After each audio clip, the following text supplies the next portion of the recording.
Pane maletters ari kufamba social media yatiri kuona iri kufamba ichinzi suspension of comrade Constantino Chiwenga as ZANU-PF second secretary. Sana pana mashoko atiri kuona ari panapa, vakomana panguva inoi kutanga kurola out aiwa mapress statements enhema ari kugenerator achibva muthe ruling party ZANU-PF, achifamba achiti general panguva inoi he has been fired and suspended from the party. Sana pana mashoko amudanyorwa panapa, nobva subscribe or like on the bell icon. Tipinda pana pamutsamba yamuri kuona iyi iri kudanyorwa kuti this notice is to inform all party members that retired general Dr. Constantino Chiwenga nyika dzino Dominic has been suspended as ZANU-PF second secretary with effect from today.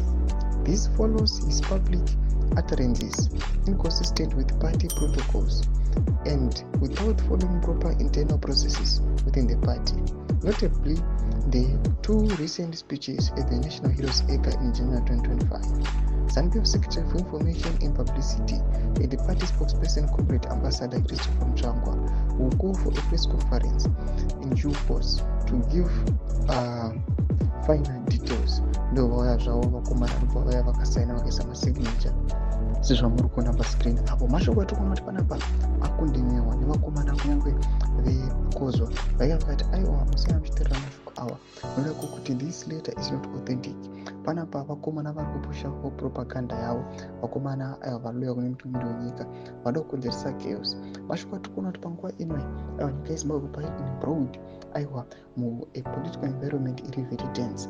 Panapa kunyange nevakomana vethe regime vakatozvona kutoti aiwa kutofaya general kutoignita chimwe chimoto chakamboitika semuna 2017 nokuda kuti vanhu panguva inoi aiwa vava kutoenda kusaidi kwageneral, kunyange general has been reduced in such a way kuti maloyalist ake ese akatsakatika, ndiye angosara nevashoma nemawar veterans. Todze mafungiro enyu kuti pamusoro pechitiko ichi. Pinda comment section yedu, so subscribe or like, turn on the bell icon.